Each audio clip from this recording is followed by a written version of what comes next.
आज इस लेक्चर में हम लोग एक न्यू टॉपिक स्टार्ट कर रहे हैं। टॉपिक का नाम यहाँ पे लिखा हुआ है, that is successive differentiation. Differentiation को हम लोग डिफरेंटिएशन ऐसा भी रीड कर सकते हैं।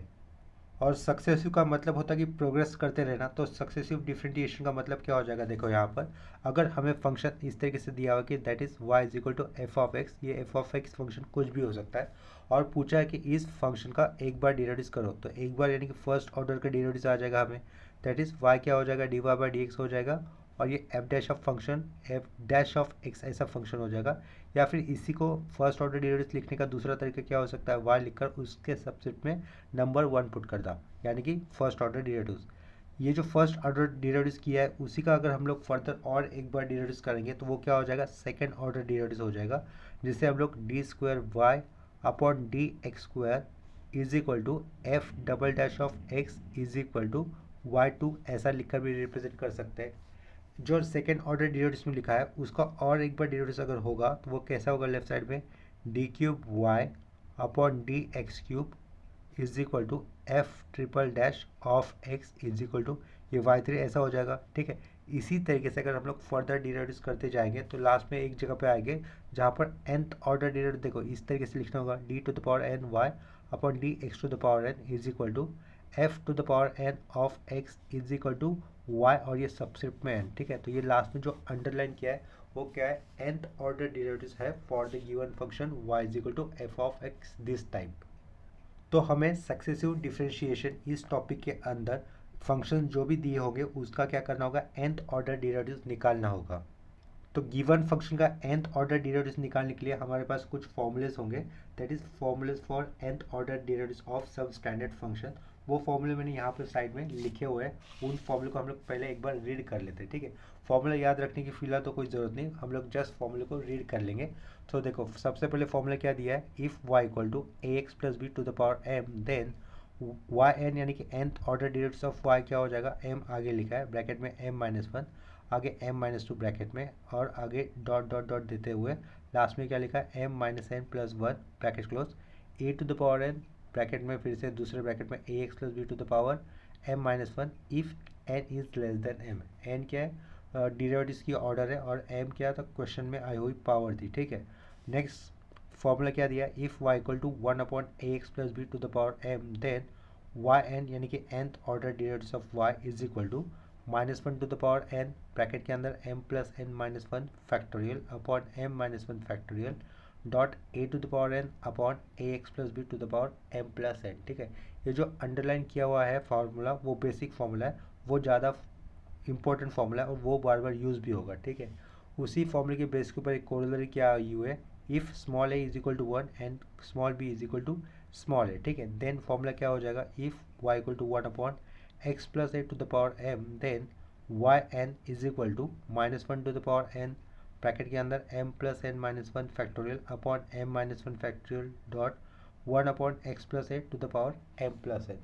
उसी का कोरोलरी टू क्या हो जाएगा, if Y equal to one upon X to the power M then yn is equal to minus 1 to the power n m plus n minus 1 factorial upon m minus 1 factorial dot 1 upon x to the power m plus n। ठीक है, next क्या दिया है, if y is equal to 1 upon ax plus b then yn is equal to minus 1 to the power n dot n factorial dot a to the power n upon ax plus b to the power n plus n।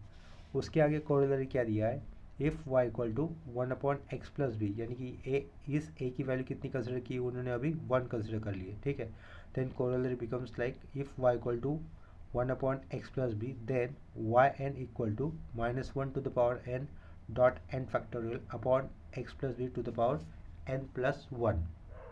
Next formula दिया है, if y equal to log of A x plus B then Y N equal to minus one to the power N minus one dot N minus one factorial dot A to the power N upon A x plus B to the power N. Corollary दिया है उसी का, if y equal to log of X plus B then Y N is equal to minus one to the power N minus one dot N minus one factorial upon x plus B to the power N. इसके आगे और कुछ फॉर्मूले देखो, if y equal to A to the power M X then Y N is equal to M to the power N upon A to the power M X log A to the power N. Corollary दिया है इस उसी का, if y equal to A to the power A X then yn is equal to a to the power x dot log of a to the power n. If y is equal to e to the power mx, then yn is equal to m to the power n dot e to the power mx. ठीक है, next formula है if y equal to sine of A x plus B, then yn is equal to A to the power n dot sine of A x plus B plus n pi by 2. Corollary दिया है उसी का, if y equal to sine of A X या फिर sine A X, then yn is equal to A to the power n dot sine of A x plus n pi by 2. Next formula आया है if y equal to cos of A x plus B, then yn is equal to A to the power n cos of A x plus B plus n pi by 2. उसी का corollary दिया है if y equal to cos A X, then yn is equal to A to the power n dot cos of A x plus n pi by 2. If next formula if y equal to E to the power A X dot sine of B X plus C, then yn is equal to r to the power n dot e to the power ax sin of bx plus c plus n phi, जिसमें phi कैसे निकालेगा देखो, tan inverse of B by, और ये r कैसे आएगा, r equal to root of A square plus B square. ये क्या था, e की पावर में x के साथ आया हुआ टर्म, और b क्या है, साइन ट्रिग्नोमेट्रिक फंक्शन के साथ x के अंदर आया हुआ कॉन्स्टेंट. ठीक है, नेक्स्ट फॉर्मूला क्या दिया corollary, if y equal to E to the power X sine B X, then yn क्या बनेगा, r to the power n e to the power x sine of B X plus N phi. ठीक है, इसके आगे क्या दिया है, if y is equal to E to the power ax dot cos of B X plus C, then yn is equal to r to the power n dot e to the power ax dot cos of B X plus C plus N phi, where phi is equal to यही रहेगा tan inverse of B by, और r की value ये same value रहेगी, that is root of A square plus B square.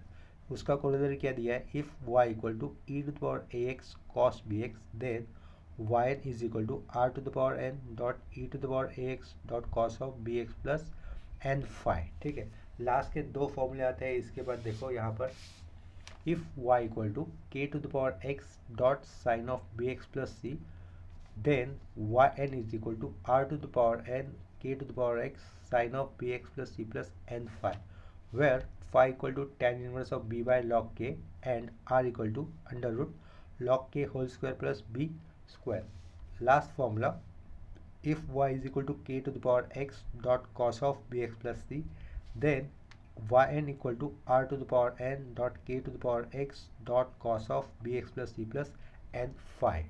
अभी हम लोगों ने सक्सेसिव डिफरेंशिएशन इस चैप्टर के अंदर आने वाले सिर्फ इम्पोर्टेंट फॉर्मूले रीड किए. ठीक है, वो फॉर्मूले अपने आप हमें याद हो जाएंगे, क्योंकि इनमें से सारे फॉर्मूले यूज़ नहीं होने वाले. कुछ ही पर्टिकुलर 3-4 फॉर्मूले जो बार बार यूज़ होंगे, तो वो फॉर्मूले बार बार यूज़ होंगे, तब हमें पता चल जाएगा यही फॉर्मूले सिर्फ हमें याद रखने होंगे. तो nth order derivatives for the given function 3 type के हो सकते हैं. तो सबसे पहले nth order derivatives for the function जब रहेगा, तो उस फंक्शन का टाइप अलजेब्रिक फंक्शन हो सकता है, या फिर ट्रिग्नोमेट्रिक फंक्शन हो सकता है, या फिर वो function based on de Moivre's theorem भी हो सकता है. तो सबसे पहले सीखेंगे when the function is algebraic function. ठीक है, तो यहाँ पर देखो ये चैप्टर का नाम लिखा हुआ था. सबसे पहले हम लोग क्या सीखेंगे, to find nth order derivatives of algebraic function. तो हेडिंग में लिख देंगे to find nth order derivatives, nth order derivatives of algebraic function, algebraic function. ठीक है, तो इसके अंदर सबसे पहले हमें क्वेश्चन दिया हुआ है, if y is equal to X upon x plus 1 to the power 5, then find y n. Question clear हो गया. हमें y क्या दिया है, X upon x plus 1 to the power 5, then find y n पूछा गया है. तो हम लोग क्या करेंगे, इस एरो से क्वेश्चन के आंसर के लिए शुरुआत करेंगे. सबसे पहले दिया हुआ क्वेश्चन एज इट इज लिखना होगा, that is since y is equal to क्या है दिया हुआ, X upon x plus 1 to the power 5. ठीक है, इतना क्लियर हो गया. तो हम लोग क्या करेंगे, डिनोमिनेटर में x के साथ क्या आया हुआ है, +1. क्या कहा, डिनोमिनेटर में x के साथ +1 आया है, इसके कारण हम लोग क्या करेंगे, न्यूमरेटर में भी x के साथ +1 ला देंगे. ठीक है, लेकिन वो लाने के लिए +1 एक्स्ट्रा लेना होगा. अगर हम लोग +1 एक्स्ट्रा लेंगे न्यूमरेटर में, तो -1 भी बैलेंस करना होगा. ठीक है, यानी कि देखो नेक्स्ट स्टेप कैसे हो जाएगी, ये x प्लस 1 कर दिया, बैलेंस करने के लिए -1 भी कर दिया, और डिनोमिनेटर वाला term as it is, that is x plus 1 to the power 5, ये एज इट इज रहेगा. देखो न्यूमरेटर में हमें x+1 चाहिए था ना, तो इसके कारण जो न्यूमरेटर में x+1 आया है उसको हम लोग एक ब्रैकेट में पुट कर देंगे, यानी कि x+1 एक ब्रैकेट में सब्स्टिट्यूट कर दिया, आगे का -1 एज इट इज़, अपॉन में क्या था x+1 टू द पावर 5 था। नेक्स्ट स्टेप में हम लोग डिनोमिनेटर सेपरेट कर देंगे, ठीक है, या डिनोमिनेटर सेपरेट करना होगा, यानी कि क्या रहेगा, ये लेफ्ट साइड में y रहेगा, x+1 टू द पावर 5 एक बार x+1 के अपॉन में आएगा, यानी कि इस तरीके से x+1 upon x+1 to the power 5, और ये -1 upon x+1 to the power 5, ठीक है, इतना क्लियर हो गया। ये अपॉन में 5 लिखा हुआ है, यहाँ पर ऊपर x+1 है, नीचे भी x+1 है टू द 5 टाइम्स, तो इसका मतलब क्या हो जाएगा, y equal to 1 upon x+1 to the power 4 रहेगा, -1 upon x+1 to the power 5 रहेगा, ठीक है, इतना क्लियर हो गया। इसके बाद हमें फॉर्मूला यूज़ करना होगा, सिंस अगर y इज इक्वल टू हमारे पास ऐसा होता है x+b to the power m होता है, ठीक है, देन तो फिलहाल तो फॉर्मूले याद नहीं होंगे ना हमें, तो हम लोग फॉर्मूले की लिस्ट में से कौन सा फॉर्मूला पर्टिकुलर यूज़ करना होगा उसको देख लेंगे, ठीक है।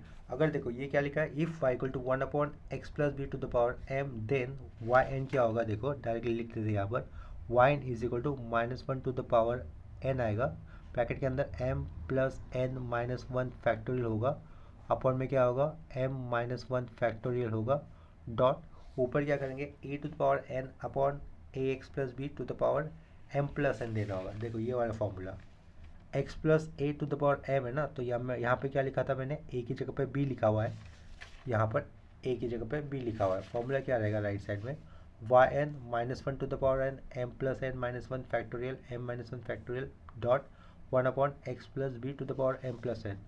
तो ये वाला टर्म हमें आगे लिखना था, बाकी वाला टर्म लिख चुका हूँ, यहाँ पर लेफ्ट साइड में दिख रहा है, क्या लिखना था यहाँ पर 1 अपॉन x+b लिखूंगा, क्योंकि यहाँ पर b यूज़ किया है, x+b टू द पावर क्या लिखना है m+n लिखना है, क्या लिखना है m+n लिखना है, दिख रहा होगा ये यहाँ पर छोटे से वर्ड्स में लिखा हुआ है, ठीक है, m+n, ये हो गया फॉर्मूला। तो ये फॉर्मूला हमें अप्लाई करना होगा ऊपर के दोनों फंक्शन को जो माइनस से सेपरेट हुए हैं, ठीक है, इतना क्लियर हो गया। तो ये तो हम लोग इसके बाद क्या लिख सकते हैं, taking nth order derivatives, taking nth order derivatives लिख दिया, तो yn का y का nth ऑर्डर डेरिवेटिव्स क्या बन जाएगा, सिंपली yn बन जाएगा, इज इक्वल टू यहाँ पर m की जगह पे कितना नंबर आया हुआ है, 4 आया हुआ है, ठीक है, फॉर्मूला क्या होता है -1 टू द पावर n लिखना है हमें, ये 4 -1 कितना हो जाएगा, 4 -1 3 हो जाएगा, ऊपर क्या लिखेंगे हम लोग n+3 फैक्टोरियल, n+3 फैक्टोरियल लिखा, और नीचे m कितना था 4 था, तो 4 -1 3, नीचे रहेगा 3 फैक्टोरियल, साइड में क्या रहेगा 1 upon x+1 to the power n+4 रहेगा, कितना n+4, क्योंकि m की वैल्यू 4 थी और ये प्लस n जोड़ना, तो ये रहेगा n+4, ठीक है। उसके बाद ये माइनस साइन देना है, ये माइनस साइन दिया, -1 टू द पावर n, अभी m की वैल्यू कितनी है 5, तो 5 -1 कितना हो जाएगा 4, n+4 फैक्टोरियल रहेगा यहाँ से, n+4 फैक्टोरियल, m कितना था 5 था, 5 -1 नीचे रहेगा 4 factorial dot 1 upon x+1 to the power n+5, ठीक है, फॉर्मूला याद रखो, m की वैल्यू 5 थी, 5 + n यानी कि n+5। नेक्स्ट स्टेप में हम लोग इसका सिंप्लीफिकेशन कर सकते हैं, लेफ्ट साइड में yn लिखा है as it is, -1 to the power n, -1 to the power n है यहाँ पर n+3 फैक्टोरियल है, यहाँ पर n+4 फैक्टोरियल, ठीक है।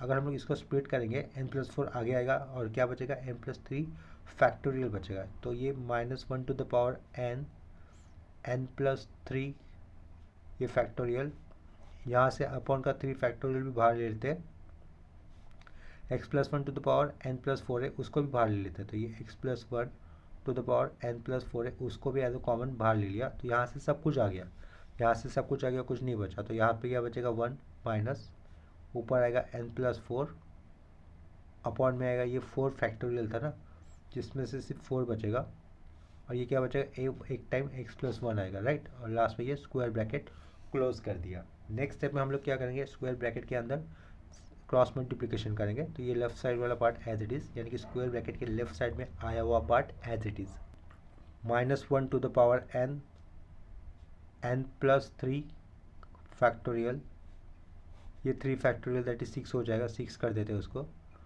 x plus 1 to the power n plus 4 bracket के अंदर 1 into 4x plus 4, directly 4x plus 4 लिख देते हैं उसको, 4x प्लस 4 लिख दिया, माइनस n माइनस 4 कर दिया, अपॉन में क्या कर सकते हैं 4 टाइम्स ऑफ x प्लस 1 लिख देंगे और लास्ट में स्क्वायर ब्रैकेट क्लोज कर दिया। ठीक है, लास्ट स्टेप क्या रहेगी, y is equal to minus 1 to the power n, ऊपर आएगा n plus 3 factorial, n plus 3 factorial, 4x plus 4 minus 4 cancel, ये क्या होगा 4x माइनस n रहेगा, 4x माइनस n अपॉन में 6 4 ज़ा 24, 24 लिख दिया, साइड में क्या रहेगा x plus 1 to the power n plus 5 रहेगा। ठीक है, ये है हमारा रिक्वायर्ड फाइनल आंसर, यानी कि nth order derivatives for the given function will be like this.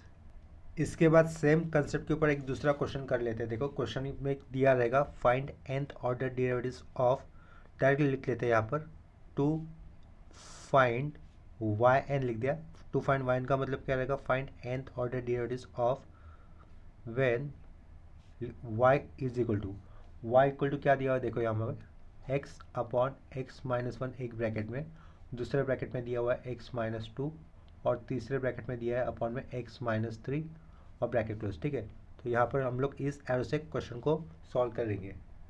तो शुरुआत में तो दिए हुए क्वेश्चन को भी एक बार हमें फिर से लिखना होगा, since y is equal to function क्या है, ऊपर न्यूमरेटर में x दिया है और डिनोमिनेटर में x माइनस 1 एक ब्रैकेट में लिखा है, दूसरे ब्रैकेट में दिया है x माइनस 2 और तीसरे ब्रैकेट में दिया है x माइनस 3। ठीक है, तो अगर जब भी हमें इस टाइप के क्वेश्चन आएंगे तो हमें पार्शियल फ्रैक्शन मेथड से इसे पहले सिंप्लीफाई करना होगा। तो पार्शियल फ्रैक्शन मेथड से सिंप्लीफाई करने के लिए हमेशा हमें डिनोमिनेटर देखना होता है। तो डिनोमिनेटर देखो, हर एक ब्रैकेट के अंदर आए हुए x की पावर कितनी है, क्या कहा, डिनोमिनेटर में हर एक ब्रैकेट के अंदर आने वाले x की पावर कितनी है, 1 है। इसका मतलब वो फैक्टर कैसा रहेगा, लीनियर फैक्टर कहलाएगा। और वो रिपीट हुआ है क्या, यानी कि एक से ज़्यादा बार आया है क्या, नहीं आया है, यानी कि फिर वो नॉन रिपीटेड है और लीनियर फैक्टर है।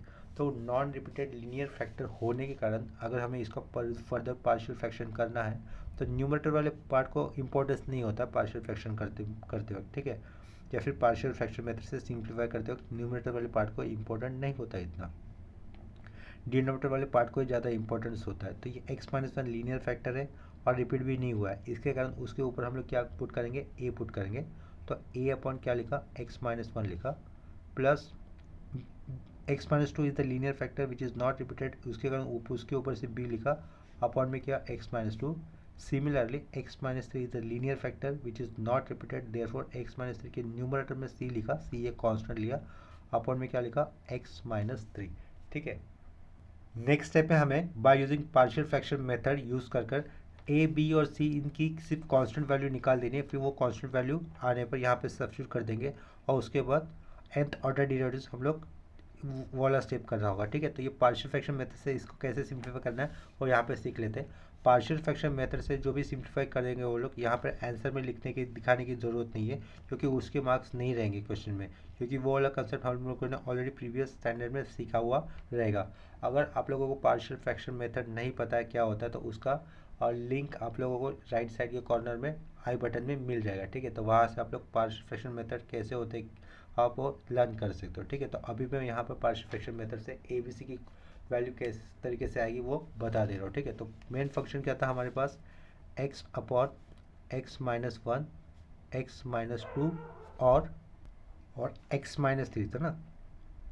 तो इसको इक्वल टू में हम लोगों ने क्या लिखा था, a के अपॉन में क्या लिखा था x माइनस 1 और b के अपॉन में क्या लिखा था x माइनस 2 और c के अपॉन में क्या लिखा था x माइनस 3। ठीक है, तो ये लेफ्ट साइड वाला पार्ट का ही मतलब क्या हो जाएगा, ये राइट साइड में लिखा हुआ पार्ट जिसमें हमें a b और c की वैल्यूज़ फाइंड आउट करनी है। तो यहाँ पे मैंने सर्कल कर दिया, यहाँ पर भी सर्कल कर दिया, यहाँ पे सर्कल कर दिया और यहाँ पे सर्कल कर दिया। ठीक है, तो इस सर्कल वाले पार्ट में हमें क्या पुट करना है, लेफ्ट साइड का कंप्लीट डिनोमिनेटर प्लेस करना है। क्या कहा, इस सर्कल वाले पार्ट में हमें लेफ्ट साइड का कंप्लीट डिनोमिनेटर प्लेस करना है। तो लेफ्ट साइड में क्या रहेगा, ओनली एक्स रहेगा। देखो इस सर्कल वाले पार्ट में लेफ्ट साइड का अगर कंप्लीट डिनोमिनेटर आ जाएगा तो ये टर्म कैंसिल, लेफ्ट साइड में सिर्फ एक्स बचेगा, इज इक्वल टू सर्कल वाले पार्ट में लेफ्ट साइड का कंप्लीट डिनोमिनेटर तो x माइनस 1 कैंसिल और a के बाजू में क्या रहेगा x माइनस 2 और x माइनस 3 प्लस उसी तरीके से b वाले पार्ट में, बी के बाजू में वाले पार्ट में सर्कल में अगर लेफ्ट साइड का कंप्लीट डिनोमिनेटर प्लेस करें तो x माइनस टू कैंसिल, कौन सा टर्म रहेगा बी के बाजू में, x माइनस वन और x माइनस थ्री, ठीक है। उसी तरीके से सी के बाजू में क्या आएगा, x माइनस वन और ये x माइनस टू आ जाएगा, ठीक है। इतना क्लियर हो गया। नेक्स्ट स्टेप में हमें क्या करना होगा, put x is equal to a b c, इन तीनों कांस्टेंट में से कोई भी दो कांस्टेंट हम लोग एट ए टाइम जीरो कर देंगे, x की वैल्यू ऐसे पुट करनी होगी। तो हम लोग क्या कर लेते हैं, कोई भी, ज़रूरी नहीं कि पहले ए और बी ज़ीरो करें, और या फिर बी और सी भी ज़ीरो कर सकते हैं, या फिर ए और सी भी ज़ीरो कर सकते हैं। किसी भी तरीके से हमें सिर्फ कांस्टेंट की वैल्यू निकालनी है। तो मैं क्या कर देता हूँ, यहाँ पर ए और बी ज़ीरो कर देता हूँ। ए और बी ज़ीरो करने के लिए देखते हैं हम लोग उनमें कॉमन कौन सा फैक्टर है, एक्स माइनस थ्री, ये कॉमन फैक्टर है ए और बी के अंदर। तो हम लोग क्या करेंगे, put x is equal to three ले लेंगे, थ्री माइनस थ्री ये जीरो हो जाएगा, और थ्री माइनस थ्री ये भी जीरो हो जाएगा, यानी कि ए और बी जीरो हो जाएंगे। एक्स हमने थ्री लिया है तो लेफ्ट साइड में ये थ्री, एक्स की जगह पर ये थ्री ले लिया, is equal to three minus one कितना होगा, टू होगा, कितना, three minus one two, three minus two one होगा, ठीक है। टू इंटू वन टू, तो ये क्या हो जाएगा, टू सी। तो सी की वैल्यू कितनी मिली हमें, थ्री अपॉन टू, ठीक है। तो इतना क्लियर हो गया, सी की वैल्यू कितनी आ गई, थ्री बाई टू। अभी हम लोग क्या करेंगे, बी और सी को जीरो करेंगे। तो बी और सी में कौन सा फैक्टर कॉमन आया हुआ है, x minus one, x minus one. तो इसके अगर हम लोग क्या करेंगे, put x is equal to one ले लेंगे, ठीक है। तो एक्स इक्वल टू वन लेने पर ये वन माइनस वन ये ज़ीरो, वन माइनस वन ये zero, one minus two minus one, one minus three minus two, तो minus one minus two, two a, यहाँ पे टू ए रहेगा, लेफ्ट साइड में एक्स कितना लिया था, वन लिया था, ये रहेगा वन। तो ए की वैल्यू कितनी मिलेगी हमें, a is equal to one upon two मिल जाएगी, ठीक है। इतना क्लियर हो गया। नाउ हमें बी की वैल्यू निकालनी है। जब बी की वैल्यू निकालनी है तो ए और सी जीरो करने होंगे। तो ए और सी में कौन से कॉमन टर्म है, या फिर ए और सी में कौन से कॉमन फैक्टर है। तो ए और सी में ये एक्स माइनस टू और ये एक्स माइनस टू है। तो इसका मतलब हमें क्या करना होगा, put x is equal to two put करना होगा। तो टू माइनस वन ये वन रहेगा, टू माइनस थ्री ये माइनस वन होगा, ठीक है। तो ये b equal to minus one हो गया, माइनस बी हो गया, और एक्स कितना लिया था, टू लिया था, यानी कि बी की वैल्यू कितनी मिलेगी हमें, माइनस टू मिलेगी। तो नेक्स्ट स्टेप में हमें पार्शियल फ्रैक्शन मेथड से आई हुई ए बी और सी की वैल्यू सब्स्टिट्यूट कर देनी है। ये लेफ्ट साइड में वाई एज इट इज रहेगा। ए की वैल्यू कितनी आई थी, हाफ आई थी, तो half upon x minus one put कर दिया। बी की वैल्यू माइनस टू आई थी, तो वो प्लस को ये माइनस साइन ओवरराइड करेगा, यहाँ पे टू लिखा अपॉन में एक्स माइनस टू, और सी की वैल्यू कितनी आई थी हमें, थ्री बाई टू, तो ये प्लस लिखा, ये थ्री अपॉन टू लिखा, अपॉन में एक्स माइनस थ्री कर दिया, ठीक है। नेक्स्ट स्टेप में हमें क्या nth ऑर्डर डेरिवेटिव्स अप्लाई करना होगा। तो लेकिन nth ऑर्डर डेरिवेटिव्स अप्लाई करने से पहले कौन सा फॉर्मूला यूज़ करना होगा उसको चेक कर लेते हैं। देखो ये क्या है, फंक्शन हाफ अगर बाहर आएगा तो फंक्शन क्या हो जाएगा, one upon x minus one ही रहेगा, यानी कि हमें ये वाला फॉर्मूला यूज़ करना होगा, ठीक है। y equal to one upon x minus x plus b. तो ये वाला फॉर्मूला हम लोग यहाँ पे मेंशन कर देंगे, if y is equal to one upon x plus B, then ये आप लोगों को समझने के लिए कौन सा फॉर्मूला अप्लाई किया हम लोगों ने सम सॉल्व करते वक्त, इसके लिए मैं यहाँ पे फॉर्मूला भी मेंशन कर देता हूँ, ठीक है।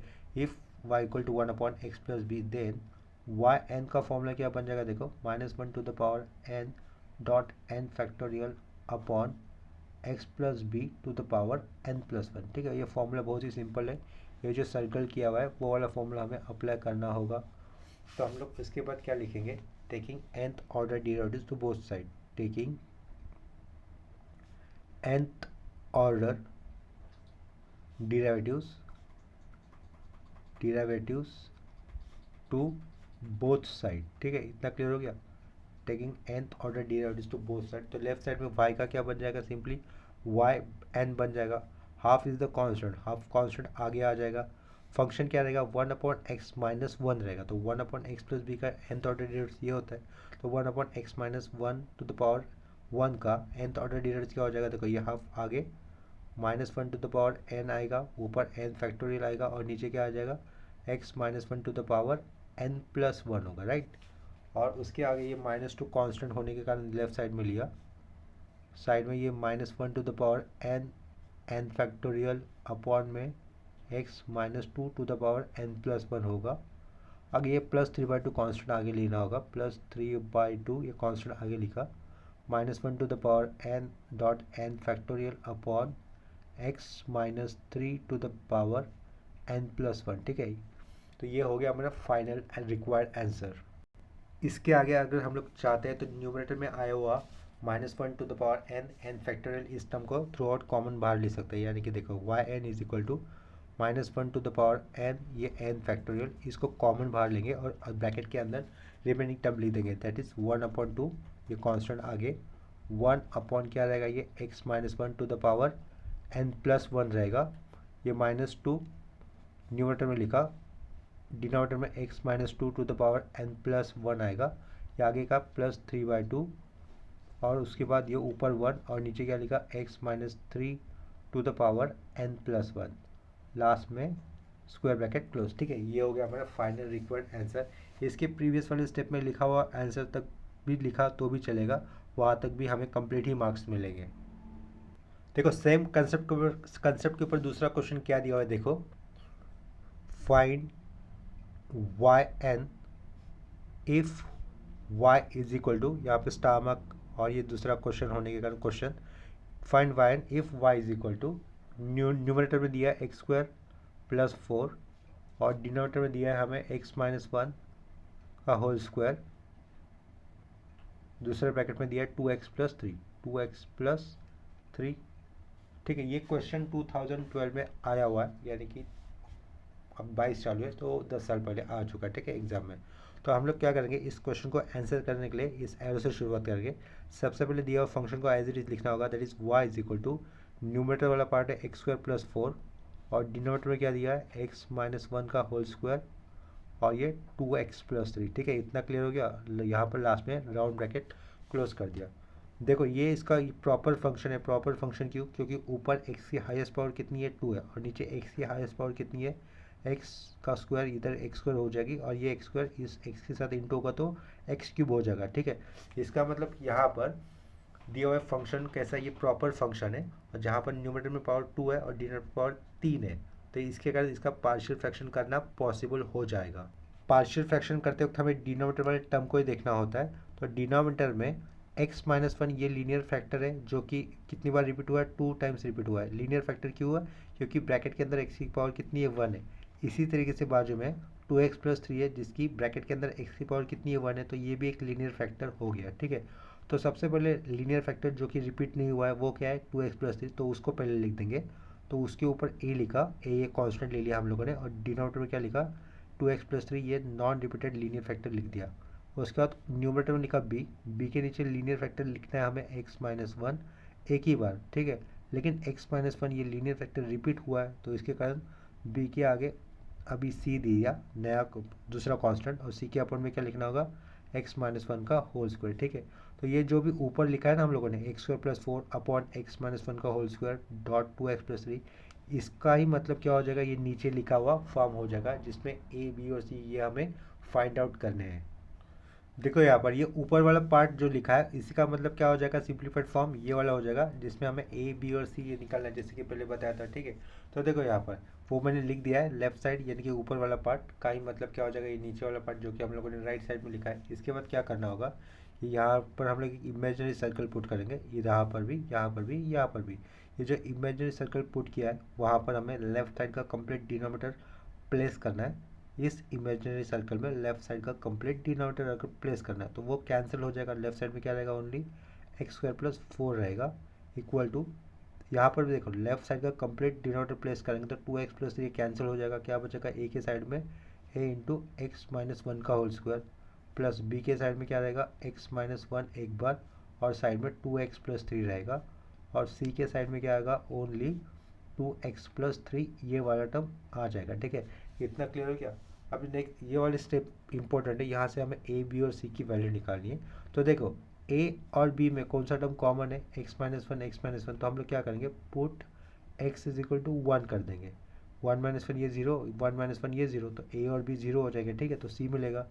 x कितना लिया था हम लोगों ने 1 लिया था, तो 2 × 1 2, 2 + 3 5 हो जाएगा। ठीक है, तो राइट साइड में क्या रहेगा, ये 5c हो जाएगा इक्वल टू x कितना लिया था हम लोगों ने 1 लिया था, 1 स्क्वायर 1, 1 + 4 5, तो ये 5, तो c की वैल्यू कितनी मिल गई हमें, डायरेक्टली 1 मिल गई।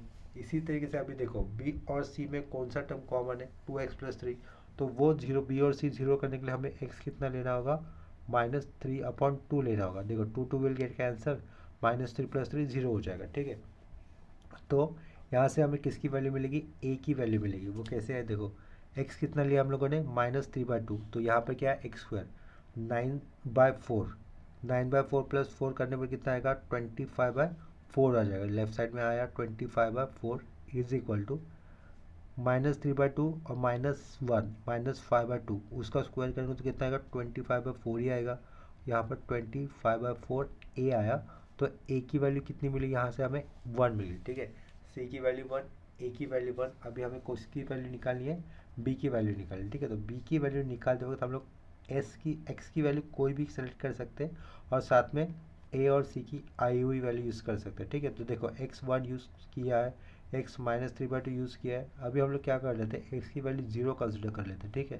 तो ये 0² 0, लेफ्ट साइड में रहेगा 4 रहेगा, इक्वल टू ए की वैल्यू आ चुकी थी, कितनी आई थी 1 आई थी, तो ये यहाँ पे 1 कंसिडर करना है। 0 - 1 -1 का स्क्वायर कितना हो जाएगा +1, 1 × 1 1 रहेगा, यहाँ पे 1 लिखा। बी निकालना है हमें, तो ये बी लिखा 0 - 1 -1 और 0 + 3 3, ये -3 भी रहेगा यहाँ पर, -3 ब्रैकेट में लिखा, ठीक है।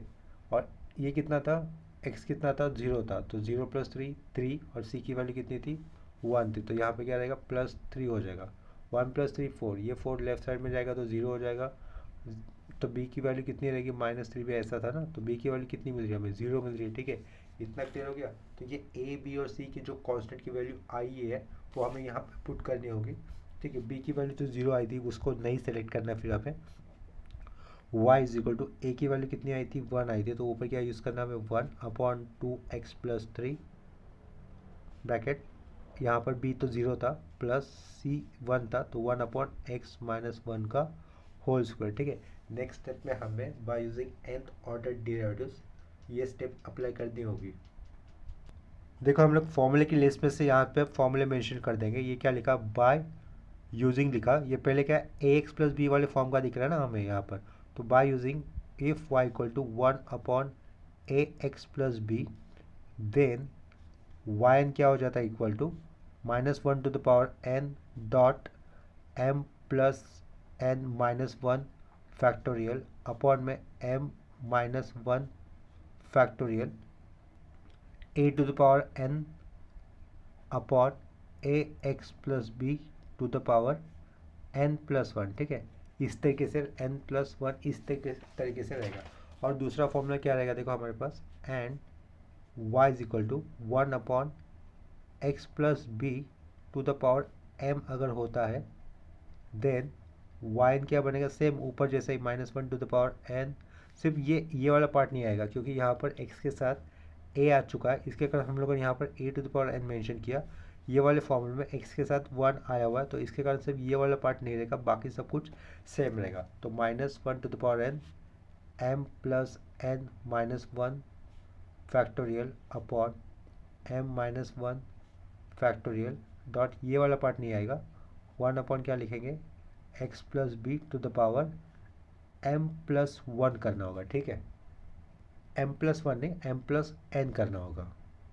तो ये सर्कल किए हुए फॉर्मूले अगर हम लोग ऊपर वाले स्टेप में अप्लाई कर देंगे तो देखो फाइनल आंसर क्या मिलेगा हमें, ये जो सर्कल किए है वो वाले फॉर्मूले में ऊपर वाले स्टेप में अप्लाई कर देने। तो ये y का क्या बन जाएगा, yn बन जाएगा, लिख दिया yn, ये 1/2x + 3 है, देखो इसके जैसा, जहाँ पर m की जगह पे कितना है 1 है, पावर में कुछ नहीं मतलब 1 ना, तो ये m की जगह पे 1 हो जाएगा, 1 - 1 0, ठीक है। तो ये n फैक्टोरियल रहेगा, तो ये -1 n आएगा, साइड में n फैक्टोरियल रहेगा, नीचे 0 फैक्टोरियल 0 ही जीरो फैक्टोरियल 1 होता है, तो वो लिखने की ज़रूरत नहीं। यहाँ पर क्या लिखना है a⁴n लिखना है, a की जगह पे अपने पास क्या था 2 था ना, तो यहाँ पे क्या लिखेंगे 2⁴n करेंगे। डिनोमिनेटर में क्या करना होगा 2x + 3 2x + 3 n+1 आएगा, सिंपली n+1, ठीक है। ये लेफ्ट वाले पार्ट का हो गया nth ऑर्डर डेरिवेटिव्स। आगे ये सेंटर वाला प्लस देना है, प्लस कर दिया, -1n रहेगा, m की जगह पे नंबर क्या आया हुआ है 2 आया, ये 2 - 1 कितना हो जाएगा 1, 2 - 1 1, n+1 फैक्टोरियल रहेगा, यहाँ पर क्या रहेगा ये n+1 फैक्टोरियल अपॉन में 2 - 1 1, तो 1 फैक्टोरियल 1 ही होता है, तो उसको अलग से लिखने की ज़रूरत नहीं है। और डिनोमिनेटर में क्या लिखना होगा हमें x - 2 ⁴ n+2 इतना ही लिखना होगा, ठीक है। तो यहाँ पर हमारा ये फाइनल आंसर कंप्लीट हो जाता है। अगर हम लोग चाहते हैं तो नेक्स्ट स्टेप में ये और लिखकर सिर्फ ये -1 ये वाले टर्म को हम लोग कॉमन बाहर ले सकते हैं, ठीक है। तो नेक्स्ट स्टेप में देखो क्या लिख सकते हैं, yn is equal to -1n, bracket के अंदर यहाँ से क्या बचेगा n 2n अपॉन का ये 2x+3 n+1 प्लस लिखा n+1 फैक्टोरियल अपॉन में आएगा x-2 n+2 और लास्ट में ये स्क्वायर ब्रैकेट क्लोज कर दिया, ठीक है। लास्ट में यहाँ पर x-2 गलती से हो गया लिखने में, x-1 होना चाहिए था, क्वेश्चन में x-1 ही था, यहाँ पर भी x-2 आ चुका है, वो x-1 होना चाहिए था। ऊपर वाले स्टेप पे x-1 लिखा हुआ है, यहाँ पर देखो x-1 ही लिखा हुआ है। तो आज के इस लेक्चर में हम लोगों ने सक्सेसिव डिफरेंशिएशन इस टॉपिक के अंदर इंपॉर्टेंट बेसिक फॉर्मूले लर्न किए, रीड किए, जस्ट वो फॉर्मूले अपने आप याद हो जाएंगे या फिर उसको थोड़ा सा एफर्ट देकर याद रखने की कोशिश कर देनी है, ठीक है। और उसके बाद सक्सेसिव डिफरेंशिएशन 3 टाइप के अलग अलग फंक्शन हो गए, उनके ऊपर अप्लाई करना होता है। तो सबसे पहले आएगा एल्जेब्रिक फंक्शन, जिसके ऊपर हम लोगों ने आज के लेक्चर में 3 न्यूमेरिकल्स किए। नेक्स्ट लेक्चर में भी हम लोग एल्जेब्रिक फंक्शन के ऊपर ही कुछ और ज़्यादा न्यूमेरिकल्स करेंगे। इसके बाद आएगा ट्रिग्नोमेट्रिक फंक्शंस, उसके बाद आएगा problems based on D Moivre's theorem, ठीक है, जो कॉम्प्लेक्स नंबर के अंदर आता है ना डी मोइवर्स थ्योरम, तो उसके ऊपर भी हम लोग सक्सेसिव डिफरेंशिएशन के सम कर सकते हैं। और लास्ट वाला पॉइंट रहेगा लिबनिट्ज थ्योरम, ठीक है। तो लिबनिट्ज थ्योरम के ऊपर एग्जाम में एक पक्का क्वेश्चन आता है कम से कम 6 to 8 मार्क्स के लिए। और इसके अलावा अभी जो फंक्शन हम लोगों ने मेंशन किए, इनमें से कोई भी 2 क्वेश्चंस आ सकते हैं। तो अभी के लिए ये लेक्चर हम लोग यहीं पे स्टॉप कर देंगे। ये हमारा आज हमने कौन सा टॉपिक स्टार्ट किया था, सक्सेसिव डिफरेंशिएशन। इससे पहले हमारे मैथमेटिक्स 1 में से rank of matrix, maxima minima, linear equations और solutions of algebraic and transcendental equations, ये टॉपिक कंप्लीट हो चुके हैं, जिसका डिस्क्रिप्शन में आप लोगों को कंप्लीट प्लेलिस्ट मिल जाएगा, या फिर इस वीडियो के एंड में एंड स्क्रिप्ट में आप लोगों को इन चारों चैप्टर की प्लेलिस्ट मिल जाएगी, ठीक है। आज के लिए वे क्वेश्चंस में या फिर प्रॉब्लम है या फिर कंसेप्ट में कहीं पर भी अगर आपको डाउट आता है तो आप लोग मुझे कमेंट सेक्शन में इन्फॉर्म कर देना। मिलते हैं नेक्स्ट लेक्चर में, तब तक के लिए bye, take care and keep learning.